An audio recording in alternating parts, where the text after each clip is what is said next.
This is the most dangerous mountain in Virginia. To test exactly how treacherous it is, I'll be hiking it in the rain, and I'll be taking this old geezer with me.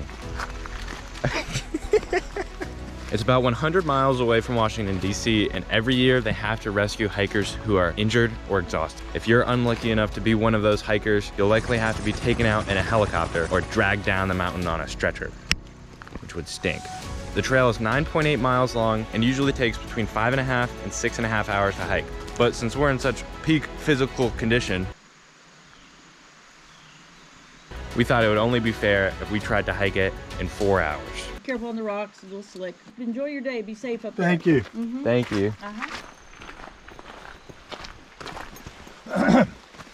Why did Tigger have his head in the toilet?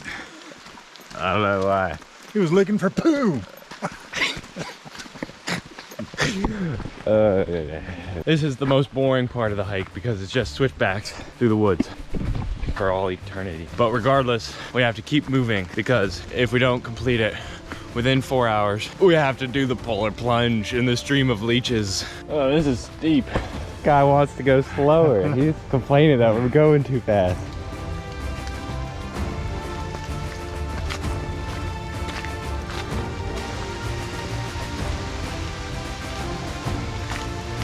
We made it about 2 miles and we have just under 3 hours left. Which means that we have to pick it up. It's getting difficult. All these rocks they have to climb over.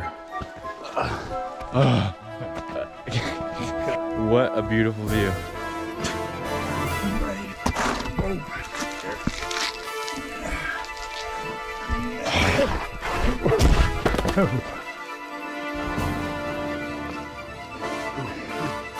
We are in the cloud right now. Definitely don't want to slip down this mountain. Did you know that these rocks are like 300 million years old? We have to traverse across a few miles of these wet boulders, and if we fall, we'll fall thousands of feet to our certain death. Just be careful because it is slick.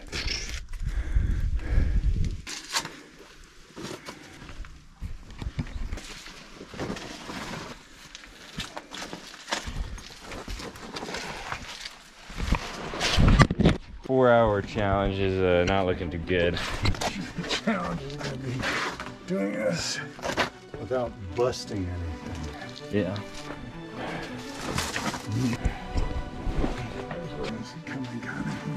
I don't think we've even gotten to the hard part yet, right?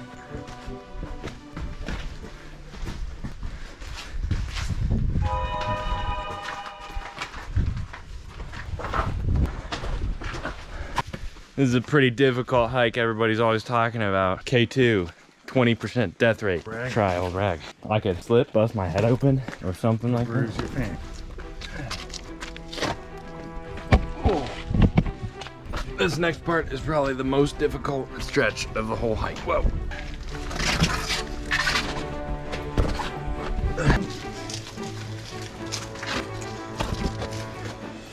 This is one of the false summits of Old Rag.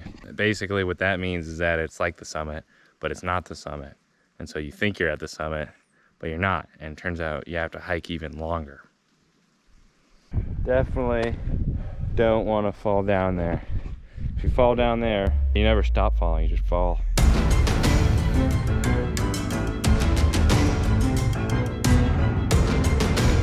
Danger, danger. Ooh, scary. Don't hike Old Rag. Could die. Oh, I stepped in a puddle. We're almost at the summit. We made it to the summit of Old Rag. If these clouds weren't here, you can just imagine the most beautiful view of your entire life, stretching on for miles. Well, the summit's nice and everything, but can't spend any time up here because we've only got an hour and 10 minutes until we need to be back at the trailhead, or else I have to do the polar plunge. Totally lame. It's gonna be freezing. I have a feeling I'm not gonna make it in an hour and 10 minutes. Try to do the most difficult hike in 4 hours. Decided to take an old man with me. What the heck?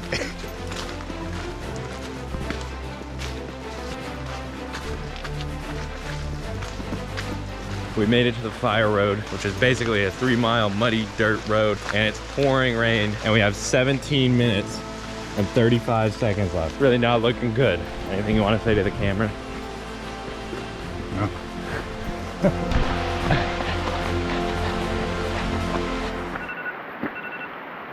The timer went off. That totally stinks. I'm gonna have to do the polar plunge now.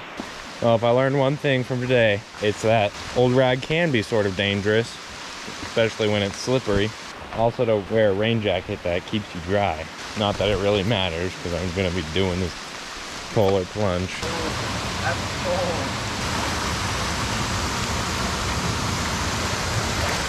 Wait for a sunny day to hike over rag. Subscribe. Oh my gosh, what's that?